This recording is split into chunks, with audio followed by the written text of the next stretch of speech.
വിജയേട്ടാ നമസ്കാരം. നമസ്കാരം. നമ്മൾ യഥാർത്ഥത്തിൽ നമ്മുടെ ഈ ബാഹ്യ ശത്രുക്കളെക്കാട്ടിലും നമ്മുടെ ആഭ്യന്തര ശത്രുക്കളെയാണ് കൂടുതൽ ഭയപ്പെടേണ്ടത് എന്ന് എപ്പോഴും പറയുന്ന ഒരു സംഭവമാണ്. അത് സത്യം തന്നെയാണ്. ഇപ്പൊ സോഷ്യൽ മീഡിയയൊക്കെ തുറന്നു നോക്കിക്കഴിഞ്ഞാൽ ഇപ്പോ കേന്ദ്ര സർക്കാരിനെതിരെയുള്ള ഈ സോഷ്യൽ മീഡിയ എന്താ പറയുക, ഈ ഫേക്ക് അക്കൗണ്ടുകളിൽ നിന്നുള്ള പല പ്രകോപനപരമായിട്ടുള്ള നമ്മുടെ രാജ്യവിരുദ്ധപരമായിട്ടുള്ള പല വർത്തമാനങ്ങളും നമുക്ക് കാണാനായിട്ട് സാധിക്കും.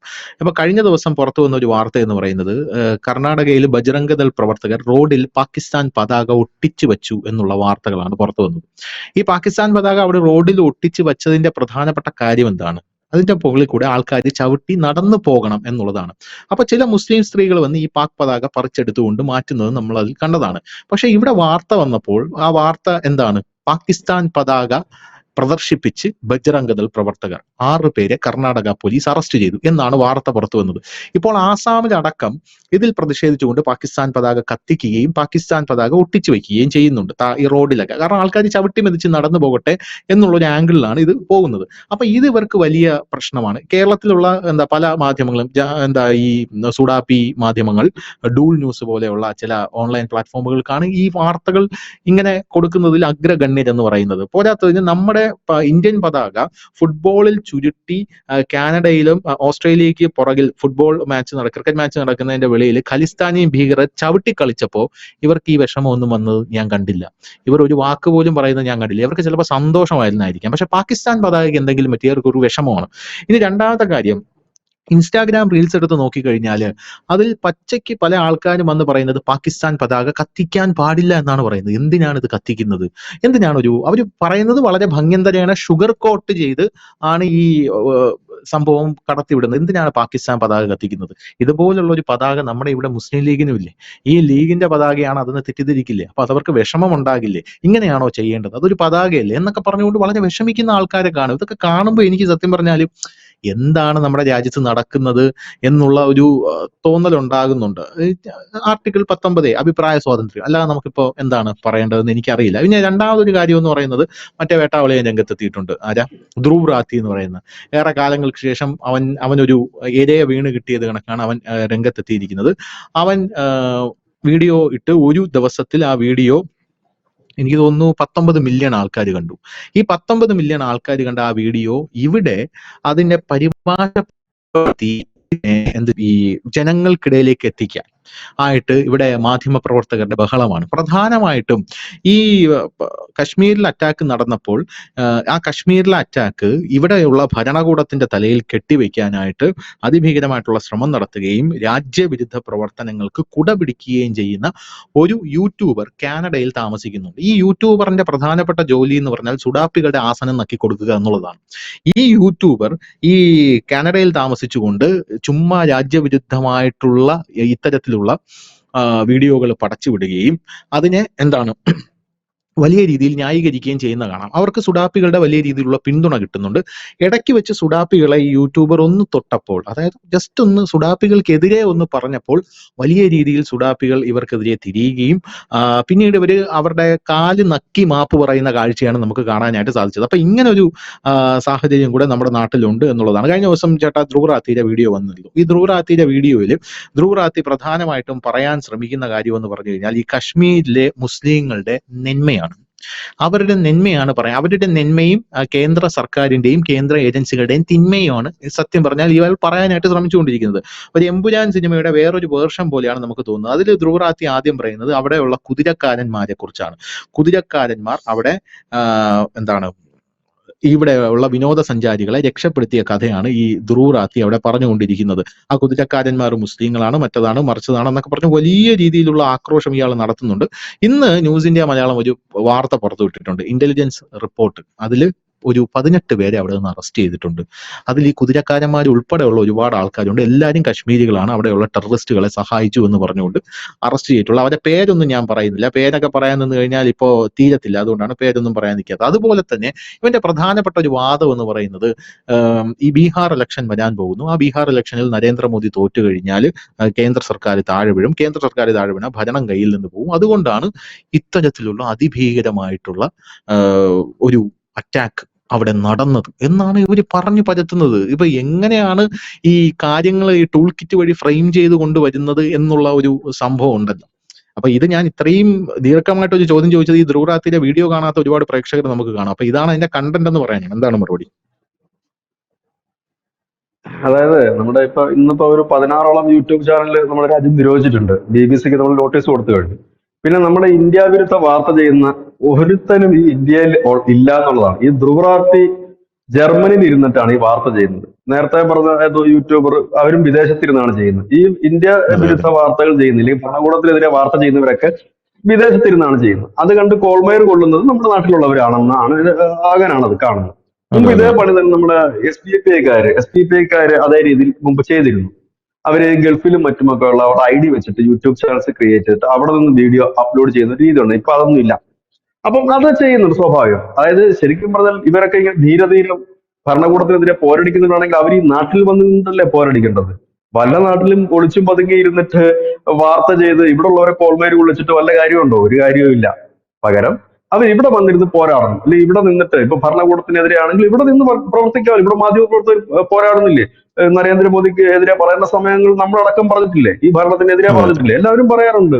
അത് നമ്മൾ ഈ നാട്ടിൽ ഇരുന്നുകൊണ്ട് തന്നെ നമ്മൾ പറയുന്നത്. പിണറായി വിജയനെതിരെ പറയാറുണ്ട്, എല്ലാരെയും കുറിച്ച് പറയാറുണ്ട്. അപ്പം അതിന് പകരം വേറെ എവിടെയെങ്കിലും പോയി ഇരുന്നിട്ട് ഇതാണ് ഈ പരിപാടികൾ മുഴുവൻ ചെയ്തുകൊണ്ടിരിക്കുന്നത് എന്നുള്ളതാണ് വളരെ കൗതുകം രസകരവുമായ കാര്യം. ഇനി അതവിടെ പോട്ടെ. രണ്ടാമത്തെ ഒരു കാര്യം, ഇത് കഴിഞ്ഞ കുറെ ദിവസമായിട്ട് ഈ മീഡിയ വൺ അടക്കമുള്ള ചാനലിൽ പറയുന്നുണ്ട് ബീഹാർ ഇലക്ഷൻ ഇത് അതിന് അവർ പറയുന്ന കാര്യം കുറച്ചുകൂടി കടത്തിയിട്ടാണ്. പുൽവാമയില് ഈ സംഭവം നടക്കുമ്പോൾ ബീഹാർ ഇലക്ഷൻ ആയിരുന്നു.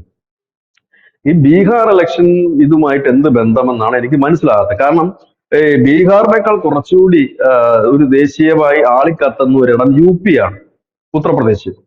ബീഹാറിനെ സംബന്ധിച്ച് പറഞ്ഞാൽ ഇല്ലെങ്കിൽ മരിച്ചത് മുഴുവൻ ബീഹാറികളായിരിക്കണം. അങ്ങനെയല്ലല്ലോ സംഭവിച്ചത്.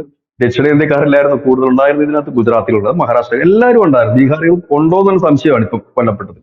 അന്ന് കൊല്ലപ്പെട്ട ജവാന്മാരെല്ലാവരും ബീഹാറികളായിരുന്നു അല്ല.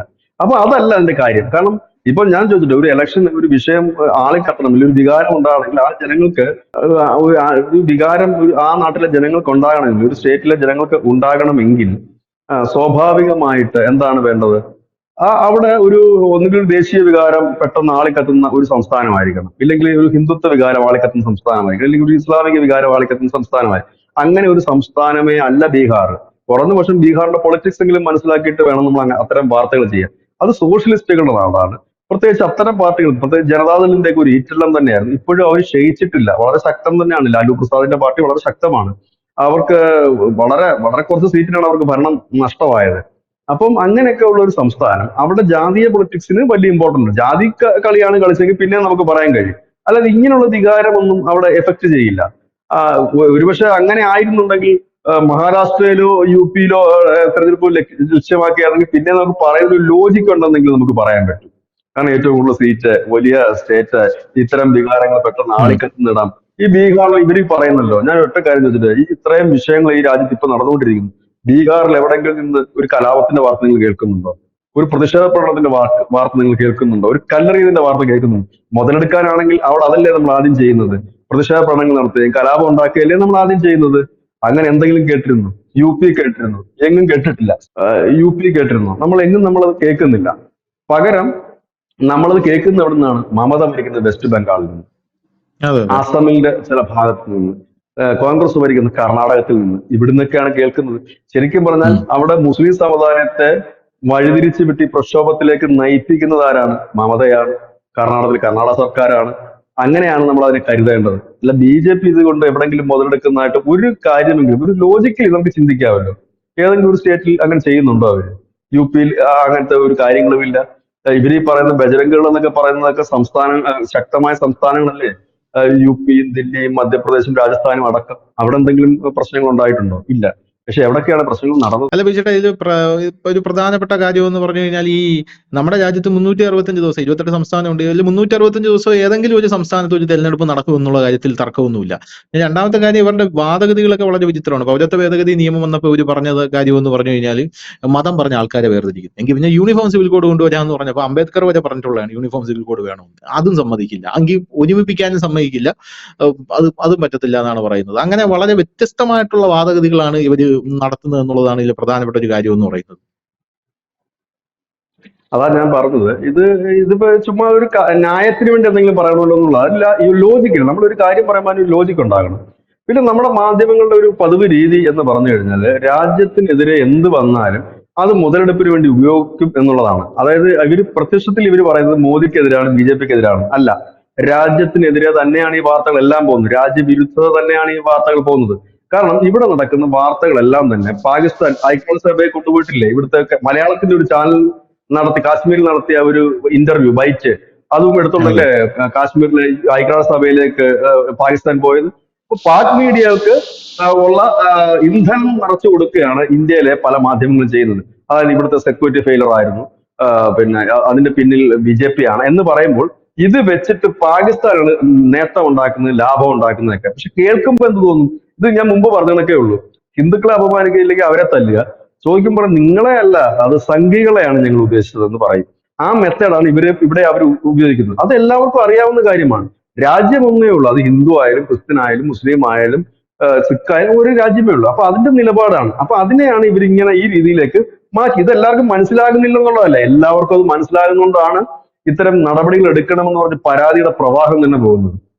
അപ്പൊ ഇതൊരു വലിയ ഒരു രീതിയിലേക്ക് പോയിക്കോട്ടെ. അത് എങ്ങനെയെങ്കിലും ഈ രാജ്യം നശിക്കണം. അവരാദ്യം ചിന്തിക്കേണ്ട കാര്യം, ഇവിടുത്തെ ഈ ഇത്തരം വാർത്തകൾ ചെയ്യുന്നവരടക്കം ഈ രാജ്യം കുട്ടിച്ചോറായാലും ഈ രാജ്യം നശിച്ചാൽ ഇവരുടെ ഭാവി എന്താകും, ഇവരുടെ മക്കളുടെ ഭാവി എന്താകും, ഇവരുടെ കുടുംബത്തിന്റെ ഭാവി എന്താകും? നശിക്കുമ്പോ എല്ലാരും കൂടെ അല്ലേ നശിക്കുന്നില്ല? അപ്പൊ വീഴാൻ പോകുന്ന ബോംബിന് ആളെ നോക്കിയിട്ട് വീഴാൻ പറ്റത്തില്ലല്ലോ, അല്ലെങ്കിൽ വീഴാതിരിക്കാനും പറ്റില്ല. ഒന്നിച്ചായിരിക്കുമല്ലോ പോകുന്നത്. ഒരു ഏരിയയിലേക്ക് അവരിടുമ്പോ ആ ഏരിയയിലുള്ള ഹിന്ദു മുസ്ലിം ക്രിസ്ത്യൻ എല്ലാം പോകും. അപ്പൊ അതെങ്കിലും ഇവർ അറ്റ്ലീസ്റ്റ് നടപ്പാൻ. നിങ്ങൾ നമ്മളെ പാകിസ്ഥാന്റെ പിന്നെ ചാനൽസ് ഒക്കെ കണ്ടു കഴിഞ്ഞാൽ അവരാരും തന്നെ അവരുടെ രാജ്യത്തെ ഇകഴ്ത്തി പറയുന്നില്ല. പക്ഷെ ഇന്ത്യയില് അതാണ് ഈ രാജ്യത്തിന്റെ ഭരണ സംവിധാനം. ഇത് ചോദിക്കും പറഞ്ഞാൽ മോദിക്കെതിരാണ് പറയുന്നത്. മോദിക്കെതിരല്ല, രാജ്യത്തിനെതിരെ തന്നെയാണ് പറയുന്നത്. മോദി എന്ന് പറയുന്ന ഒരു വ്യക്തി മാത്രമാണ്. മോദി എന്ന് പറയുന്നത് ഇന്ത്യയുടെ പ്രൈം മിനിസ്റ്റർ ആണ്. അദ്ദേഹത്തിന്റെ പ്രൈം മിനിസ്റ്റർ എന്ന് പറയുന്നത് ഒരു രാജ്യത്തിന്റെ ഒരു സിമ്പലാണ്, പ്രതീകമാണ്, ഇല്ലെങ്കിൽ അതിന്റെ ലീഡറാണ്. അപ്പൊ അവിടെ മോദിയോ ബി ജെ പിയോ അല്ലല്ലോ വിഷയം. അപ്പൊ ഇത് എല്ലാ കാലങ്ങളും നടക്കുന്നതാണ്. ഇത് നമ്മൾ പലപ്പോഴും കണ്ടിട്ടുണ്ട്. സർജിക്കൽ സ്ട്രൈക്ക് നടന്നപ്പോഴത്തേനും കോൺഗ്രസ് അല്ലേ ചോദിച്ചത് തെളിവ് എവിടെയെന്ന്. എന്നിട്ട് അതിനെക്കുറിച്ച് ഇവിടെ എത്രയോ ചർച്ച നടന്നു, വ്യാജമാണ് വ്യാജമാണെന്നും പറഞ്ഞിട്ട്. അവസാനം തെളിവ് വിട്ടപ്പോ എന്ത് പറഞ്ഞു? അത് പപ്പ പറഞ്ഞത് പൈൻ മരങ്ങൾ എങ്ങാണ്ടൊക്കെ തകർന്നെന്ന് പറഞ്ഞു. ഒടുവിൽ പാകിസ്ഥാൻ തന്നെ സമ്മതിക്കേണ്ടി വന്നു 200 സംതിങ് കാഷ്വാലിറ്റി ഉണ്ടായിട്ടുണ്ട് എന്ന് പറയേണ്ടി വന്നു. ആ സംഭവത്തിന് ശേഷം വലിയ രീതിയിലുള്ള ഭീകരവാദികളുടെ കടന്നുകയറ്റം ഉണ്ടായാലും തീർന്നു.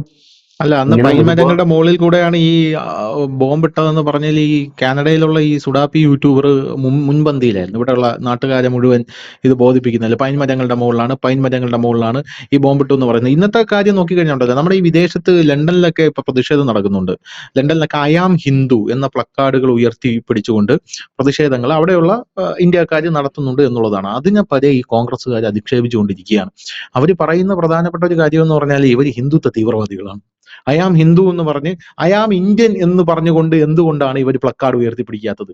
ഐ ആം ഹിന്ദു എന്ന് പറഞ്ഞുകൊണ്ടാണ് ഇവർ പ്ലക്കാർഡ്. അപ്പൊ ഹിന്ദുത്വ തീവ്രവാദികളാണ്. അതായത് ഭീകരവാദത്തിന് മതമില്ല എന്ന് പറയുന്ന യുവമാരി തന്നെയാണ് ഹിന്ദുത്വ തീവ്രവാദം എന്ന് പറഞ്ഞ ഒരു വാക്ക് അവിടെ ഉപയോഗിക്കുന്നത്. ഏത് ഭീകരവാദത്തിനാണ് മതമില്ലാത്തത്? മുസ്ലിം തീവ്രവാദത്തിനാണ് മതമില്ലാത്തത്. ബാക്കി എല്ലാത്തിനും കൃത്യമായിട്ടുള്ള മതമുണ്ട്. അല്ല, അതെന്താ വെച്ചാലേ വിവരക്കേടാണ് അത്. കാരണം നമ്മളെ പാകിസ്ഥാൻ ചാനൽസ് കാണണം. പാകിസ്ഥാൻ ചാനലുകൾ കാണുമ്പോൾ അതിനകത്ത് അവർ ഹിന്ദുസ്ഥാൻ എന്നാണ് ഇന്ത്യയെ വിശേഷിപ്പിക്കുന്നത്. അതെ, അതെ, അതെ. ചിലപ്പോഴൊക്കെ അവർ ഭാരതം എന്നുകൂടി പറഞ്ഞു, ഇന്ത്യ എന്ന് പോലും അവർ പറയുന്നില്ല. ഒരിക്കലും പറഞ്ഞിട്ടുമില്ല, പറയാറുമില്ല. ഇപ്പോൾ അവരുടെ ചാനൽ ലൈവായിട്ട് കാണാം. ഏതൊരു മനുഷ്യനും മൊബൈലിൽ കൂടെ പാകിസ്ഥാന്റെ ജിയോ ടി വി കാണാം, സന ടി വി കാണാം, അവരുടെ ഒരുപാട് ടി സന വികൾ ടി വി നമുക്ക് കാണാം, നിരോധിച്ചില്ലേ? ചാനലുകൾ കാണാം. നിരോധിച്ചു. അല്ല, വേണമെങ്കിൽ പല ഏതെങ്കിലുമൊക്കെ ഓപ്ഷനിൽ കൂടെ ഒക്കെ കാണാൻ പറ്റുമല്ലോ ചാനലുകളൊക്കെ. അപ്പൊ നമുക്ക് കാണാൻ പറ്റും. അപ്പം ഇത് കാണുമ്പോൾ അറ്റ്ലീസ്റ്റ് അവരുടെ പഴയ വീഡിയോസ് എന്തെങ്കിലും ഒന്ന് കണ്ടു നോക്കിയാൽ മതി. അതിനകത്തൊക്കെ അവർ ഹിന്ദുസ്ഥാൻ എന്നാണ് പറയുന്നത്. എല്ലാ രാജ്യങ്ങളും ഇന്ത്യ ഹിന്ദുസ്ഥാൻ എന്ന് തന്നെയാണ്. ബ്രിട്ടീഷുകാരൻ അവരുടെ നാക്കിന് വഴങ്ങുന്ന രീതി ഇന്ത്യ ആക്കി എന്ന് മാത്രമേ ഉള്ളൂ. അപ്പം ഈ ഹിന്ദു എന്ന് പറയുന്നത് ഇന്ത്യൻ എന്നാണ്. ഹിന്ദു അറബികള് ഇവിടുന്ന് പോയ ആൾക്കാർ പറയാറുണ്ട്, അറബികൾ ചോദിക്കും ഹിന്ദു ആണോ. അവര് ഹിന്ദു എന്ന് ഉദ്ദേശിക്കുന്നത് നായരാണോ നമ്പൂരിയാണോ എന്നല്ല അവർ ഉദ്ദേശിക്കുന്നത്, ഇന്ത്യക്കാരനാണോ എന്ന് അറിയാൻ വേണ്ടിയിട്ടാണ്. ഹിന്ദു ആണോ എന്നാണ് അവർ ചോദിക്കുന്ന ഒരു ചോദ്യം. ഇന്നലെ ഈ സെയിം കാശ്മീരിൽ നടന്നത് ഈ പ്രകടനം. ആ കാശ്മീർ ഒരു വരി കൂടെ ഉണ്ട് അതിനകത്ത്. ഞാൻ ഹിന്ദു, എന്നെ വെടിവെക്കൂ എന്നാണ് ആ ഹാഷ്ടാഗിന്റെ ഫുള്ള്. അത് അതെ, തന്നെയാണ് അതെ. ഇപ്പൊ വൈറലായിക്കൊണ്ടിരിക്കുന്ന ഹാഷ്ടാഗ്. ഞാൻ ഹിന്ദു, എന്നെ വെടിവെക്കൂ എന്നാണ് പറയുന്നത്. ഇന്നലെ ശ്രീനഗറിൽ ലാൽ ചൗക്കിലായിരുന്നു നൂറുകണക്കിന് പേര് പ്രകടനം നടത്തിയത്, ഈ ടീഷർട്ട് ഒക്കെ ഇട്ടിട്ട് നടത്തിയത്. ഉം. അപ്പൊ അങ്ങനെ ഒരു കാര്യങ്ങളും കൂടെ ഉയർന്നു വരുന്നുണ്ട്. അപ്പം ഏതായാലും ഇനിയിപ്പോ ഇവിടെ ഇവര് കിടന്ന് പറഞ്ഞാലോ കുത്തിത്തിരിപ്പ് ഉണ്ടാക്കിയാലൊന്നും ഈ രാജ്യത്ത് ബഹുഭൂരിപക്ഷം പേരും അത് ഉൾക്കൊള്ളാറില്ല. അങ്ങനെ ഉൾക്കൊണ്ടുവരുന്നു എങ്കിൽ നരേന്ദ്രമോദി രണ്ടാമതും മൂന്നാമതും അധികാരത്തിലേറില്ലായിരുന്നു. BJP ഓരോ സ്റ്റേറ്റിലും അടിക്കടി ഭരണത്തിലേറില്ലായിരുന്നു. കാരണം ഇതിനൊന്നും അധികം ആയസില്ല. കാരണം വിശ്വാസത്വം നഷ്ടപ്പെട്ട പ്രതിപക്ഷവും അവർക്ക് പിന്തുണ കൊടുക്കുന്ന മാധ്യമങ്ങളുമാണ് നമ്മുടെ രാജ്യത്തുള്ളതെന്ന് വലിയ വിഭാഗം ആളുകൾക്കറിയാം. പക്ഷെ നമ്മളിപ്പോ അവരെ ഓർത്ത് സഹതപിക്കുക മാത്രമാണ്. കാരണം അവർക്ക് കുറച്ച് പണം കിട്ടുമായിരിക്കും, കുറച്ച് കൈയ്യടി കിട്ടുമായിരിക്കും, അല്ലെങ്കിൽ ഒരു ആത്മരതി ഉണ്ടാകുമായിരിക്കും എന്നതിൽ കവിഞ്ഞിട്ട് ഒന്നും ഒരു ഇമ്പാക്റ്റ് ഉണ്ടാക്കാൻ ഇപ്പൊ ഈ രാജ്യത്ത് നടക്കില്ല. മുൻപ് അത് നടക്കുമായിരുന്നു. മുമ്പ് മാധ്യമങ്ങൾ തന്നെ നിയന്ത്രിച്ചുകൊണ്ടിരുന്ന ഒരു ജനാധിപത്യമായിരുന്നു ഇന്ത്യയില്. അതായത് നമ്മുടെ കേരളത്തിലെ ചില മാധ്യമങ്ങൾ പോലും ആരൊക്കെയാണ് കേന്ദ്രമന്ത്രി എന്ന് ഒരാഴ്ചക്ക് മുമ്പ് എഴുതി വിടുമായിരുന്നു. അതനുസരിച്ചിട്ട് ഒരു പ്രഷർ ഉണ്ടാക്കുക, ആ പ്രഷറിന്റെ അടിസ്ഥാനത്തിൽ അതെ അവരെ അതെ. പിടിച്ച് മന്ത്രിയാക്കുക എന്ന രീതിയായിരുന്നെങ്കിൽ മാധ്യമ ഇന്ന് അതൊന്നും പ്രവർത്തകരൊക്കെ ഇല്ല. പണ്ട് ഡൽഹിയിലെ പൊളിറ്റിക്കൽ കിങ് മേക്കേഴ്സ് ആയിരുന്നു. ബർഖാദത്തിനെ പോലുള്ള ആൾക്കാരൊക്കെ ഉണ്ടല്ലോ. ആ ഇന്ന് മറ്റേ അറിയില്ല. ഇന്ന് ഈ അവരുടെ ടെലിഫോൺ സംഭാഷണമൊക്കെ പുറത്തു വന്നില്ലല്ലോ. നിങ്ങൾ ഈ മന്ത്രിസഭയിൽ ആരാകണം മന്ത്രി എന്ന് പറയുന്ന ടെലിഫോൺ സംഭാഷണമൊക്കെ മറ്റു പുറത്തു വന്നിട്ടുണ്ടായിരുന്നു. അങ്ങനെയുള്ള കിങ് മേക്കേഴ്സ് ആയിരുന്നു. ചേട്ടാ, ഈ BBC നിരോധിക്കാൻ എന്തെങ്കിലും നീക്കം നടക്കുന്നുണ്ടോ? ഇതിനെ ഈ പൂട്ടിക്കെട്ടുവോ ഇവിടുന്ന്? നമ്മൾ നിരോധിച്ചിരുന്നതാണല്ലോ, അവരെ മുമ്പ് ഒന്ന് നിരോധിച്ചിരുന്നതാണ്, ബാൻ ചെയ്തിരുന്നതാണ്. ഉം, അതിപ്പോ വലിയ വിഷയമുള്ളതൊന്നുമല്ല. അവരിപ്പോ ഹിന്ദി തുടങ്ങിയിട്ടുണ്ടല്ലോ. BBC ഹിന്ദി തുടങ്ങി പറയുന്ന ആളുകളെ ഇപ്പൊ ഹിന്ദി കൂടെയാണ് അവർ പരിപാടികൾ മുഴുവൻ നടത്തിക്കൊണ്ടിരിക്കുന്നത്. ഉം, അതിപ്പോ നമ്മൾ നോട്ടീസ് കൊടുത്തിട്ടുണ്ട്. കാരണം അത് ഈ യൂട്യൂബ് പോലെയല്ല. ഉം, അത് എന്ന് പറഞ്ഞു കഴിഞ്ഞാല് വ്യവസ്ഥാപിതമായിട്ടുള്ള ഇതാണല്ലോ. എന്താ, മുഖ്യധാര മാധ്യമങ്ങളിൽ വരുന്ന ഒരു ഇന്റർനാഷണൽ മീഡിയ ആണ്. കാരണം മുമ്പ് നമ്മൾ ന്യൂയോർക്ക് ടൈംസ് നമുക്കെതിരെ വാർത്ത ഈ അടുത്ത സമയത്ത് വന്നപ്പോഴാണ് നമ്മുടെ പരാതിയുടെ പ്രകാരം ട്രംപ് നടപടിയെടുത്തത്. ന്യൂയോർക്ക് ടൈംസിന്റെ ആളുകളൊക്കെ വിളിച്ച് വരട്ടി പുള്ളി. ഇങ്ങനല്ല, അവിടെ ഉം. ടെറർ അറ്റാക്ക് ആണ് നടന്നത്, നിങ്ങൾ അങ്ങനെ ചെയ്യുന്നത്. അവർ കൊടുത്തിരുന്നത് ഒരു ഗൺമാന്റെ വെടിയേറ്റ് മരിച്ചു 26 പേരെന്നാണ് അവർ കൊടുത്തിരുന്നത്. അതെ അതെ ടെറർ അതെ. ഒന്നും അവർ ഉപയോഗിക്കുന്നില്ലായിരുന്നു. അപ്പൊ ആ അതൊക്കെ പോരാത്തതിന് മാറ്റി അവിടെ മാറ്റി തീവ്രവാദികളെ, ഇന്ത്യ ഏറ്റവും കൂടുതൽ ചൊടിപ്പിച്ചത് തീവ്രവാദികളെ ടെററിസ്റ്റ് എന്ന് പറയാതെ മിലിറ്റൻസ് എന്നാണ് അവർ പറഞ്ഞിരിക്കുന്നത്. മിലിറ്റൻസ് എന്ന് പറയുന്നു. പിന്നെ അവര് ഉപയോഗിക്കുന്ന മറ്റൊരു വാക്കാണ് സ്വാതന്ത്ര്യ സമര പോരാളികൾ. അതെ. അങ്ങനെയൊക്കെയാണ്. അപ്പൊ കേരളത്തിലും പല മാധ്യമങ്ങളും, പിന്നെ ഇപ്പൊ അത് മാധ്യമങ്ങളൊന്നും ഇപ്പൊ കേരളത്തിലെ മാധ്യമങ്ങൾ ഇപ്പൊ തുറന്നെഴുതാൻ വയ്യാത്തൊരു സാഹചര്യമാണ്. തുറന്നെഴുതി കഴിഞ്ഞാൽ പണി കിട്ടുമെന്ന് നന്നായിട്ട് അറിയാം. അപ്പൊ അങ്ങനെ ഒരു സാഹചര്യമുണ്ട്. അപ്പൊ മാധ്യമങ്ങൾ എന്ന് പറയുന്നത് ജനത്തിന് വിശ്വാസ്യത തരുന്ന കാര്യങ്ങളിലേക്കാണ് പോകുന്നത്. ഉം. ഇപ്പം നമ്മളിപ്പോ ഞാൻ പറഞ്ഞില്ലേ, ഇപ്പൊ നമ്മൾ ഇവിടെ ഇരുന്നുകൊണ്ട് നമ്മുടെ രാജ്യം വലുതാണ് എന്ന് ഓരോ ഭാരതീയനും അഭിമാനം കൊള്ളുമ്പോൾ പോലും ആ ഒരു യുദ്ധം ഉണ്ടായി കഴിഞ്ഞാൽ എന്താണ് നമുക്ക് അനുഭവിക്കേണ്ട ഒരു തിക്തഫലങ്ങൾ എന്നതിനെ കുറിച്ചും നമ്മൾ ചർച്ച ചെയ്തേ പറ്റൂ. കാരണം യുദ്ധം അതെ എന്ന് പറയുന്നത് ഒരിക്കലും ഒരു വൺ സൈഡ് അല്ല. അവിടുന്നും ഇവിടുന്നുമാണ്. നമ്മൾ ഇവിടുന്ന് അങ്ങോട്ടേക്ക് ചില മിസൈലും ബോംബും ഒക്കെ വിടുമ്പോൾ തിരിച്ചും ഉറപ്പായിട്ടും ഇങ്ങോട്ടും വരും.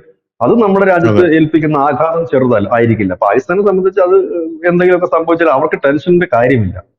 കാരണം അവരങ്ങനെ കിടക്കുന്ന ഒരു നഷ്ടപ്പെടാൻ ഒന്നുമില്ല. രാജ്യമായതുകൊണ്ട് മാത്രം നഷ്ടപ്പെടാനൊന്നുമില്ല. അപ്പം മുമ്പ് ഈ നമ്മുടെ ഒരു കരസേനാ മേധാവി പറഞ്ഞൊരു കാര്യമുണ്ട്, ഇന്ത്യക്ക് 2.5 ഉം. ശത്രുക്കളാണുള്ളതെന്ന്. അതിൽ ഒരു ശത്രു പാകിസ്ഥാനും ഒരു ശത്രു ചൈനയും, മറ്റൊരു ഉം. ശത്രു കിടക്കുന്ന ഇന്ത്യക്ക് അകത്ത് തന്നെയാണ്. അതായത് ഇന്ത്യയിലെ ചില ഉം. പൊളിറ്റിക്കൽ ഉം. ഉം. പാർട്ടികൾ, ചില തീവ്ര ഇസ്ലാമിസ്റ്റ് ഗ്രൂപ്പുകൾ, മാവോയിസ്റ്റുകൾ, അങ്ങനെയിട്ടുള്ള അവരൊക്കെ കൂടാണ് ഇന്ത്യയുടെ ശത്രു എന്ന് മുമ്പ് ഒരു സൈനിക മേധാവി പറഞ്ഞിരുന്ന കാര്യമാണ്. അത് തന്നെയാണ് ഉം. നമ്മുടെ ഒരു പടി കൂടെ കിടന്നിട്ടാണ് നമ്മുടെ ജോർജ് ഫെർണാണ്ടസ് ഓപ്പണായിട്ട് തന്നെ പറഞ്ഞത്, ചൈനയാണ് നമ്മുടെ യഥാർത്ഥ ശത്രു എന്ന്. ഒടുവിൽ ആ ജോർജ് അതെ. ഫെർണാണ്ടസിനെ ശവപ്പെട്ടി കുംഭകോണത്തിൽ കുരുക്കി അയാളുടെ പേരിൽ ഇല്ലാത്ത ആരോപണങ്ങളൊക്കെ ഇതായി. ഒടുവിൽ അദ്ദേഹം മരിക്കുന്നതിന് മുമ്പ് പിന്നെ അവരാരും പിന്നെ ശവപ്പെട്ടിയുടെ കാര്യം പൊക്കിക്കൊണ്ട് വന്നില്ല. അപ്പൊ പിന്നെ അതെ ആ അതെ. ഒരു സാധനം പോവുകയും ചെയ്തു.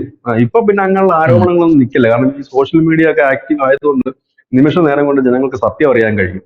ഏതായാലും ഉം. നമ്മുടെ മാധ്യമങ്ങൾ ഇപ്പൊ തന്നെ ഈ ഒരു ഇൻസ്ട്രക്ഷൻസ് എല്ലാ മാധ്യമങ്ങളും നൽകിയിട്ടുണ്ട്. ഈ രാജ്യത്ത് അതിനകത്ത് പറയുന്ന മറ്റൊരു പ്രധാനപ്പെട്ട പോയിന്റ് ആണ്, രാജ്യവിരുദ്ധമായ അല്ലെങ്കിൽ രാജ്യത്തെ ഇകഴ്ത്തുന്നതായ ഇല്ലെങ്കിൽ അങ്ങനെയുള്ള വാർത്തകൾ നൽകരുത് എന്ന് പറയുന്നുണ്ട്. സൈനിക മൂവ്മെന്റ് മാത്രമല്ല, ഉം. ഇതും നൽകരുത് എന്നതിൽ പറയുന്നുണ്ട്. അപ്പൊ ഏതായാലും ധ്രുവറാത്തിയും ഒക്കെ മറ്റും ജർമ്മനിയിലൊക്കെ ഇരുന്നല്ലേ വാർത്ത ചെയ്യുന്നത്. അവർക്ക് ഇവിടെ വന്നിട്ടല്ലല്ലോ. കുറഞ്ഞ പക്ഷം അദ്ദേഹത്തെ കണക്കുള്ള നട്ടലുള്ള ധൈര്യമുള്ള ഈ ആവേശം കൊടുക്കുന്ന മാധ്യമപ്രവർത്തകർ ഇന്ത്യയിൽ ഇരുന്നെങ്കിലും ആ വാർത്ത ചെയ്യാനുള്ള ഒരു സൗമനസ്യം കാണിക്കണം. അങ്ങനെയാണല്ലോ നമ്മൾ നമ്മുടെ ഉം. നാട്ടിൽ ഉം. നിന്നുകൊണ്ട് തന്നെയല്ലേ നമ്മുടെ നാട്ടിലെ കൊള്ളരുതായ്മയ്ക്കെതിരെ പോരാടുന്നത്. അല്ലാതെ അതെ. നമ്മള് ഇവിടുന്ന് പിന്നെ ഞാനിപ്പോ വിദേശത്തിരുന്ന് ഗൾഫിലോ ഇല്ലെങ്കിൽ അമേരിക്ക, അതെ അതെ, വിദേശത്തിരുന്ന് പുള്ളി വീഡിയോ ചെയ്യുന്നു, അത് കണ്ട് ഇവിടെ ഉള്ളവർ കൈയടിക്കുന്നു, ആവേശഭരിതരാകുന്നു. അപ്പൊ അത് ശരിക്കും ഉം. ചെയ്യുന്ന പണി ഒരു കുത്തിത്തിരിപ്പ് ഉണ്ടാക്കുക എന്നുള്ളത് മാത്രമല്ല. പിന്നെ വിദേശത്തെ ഒരു രാജ്യമായിട്ട് തങ്ങളാരും പിടിക്കില്ല എന്നൊരു ധാരണയുണ്ട്. പക്ഷെ അത് തെറ്റാണ്. അങ്ങനൊന്നുമില്ല. അതിന്റെ പരാതികളൊക്കെ റൂട്ട് വഴി കറക്റ്റ് പോയി കഴിഞ്ഞാൽ അത് ഇത് ചെയ്യുക തന്നെ ചെയ്യും. താങ്ക് യു ചേട്ടാ. Thank you so much.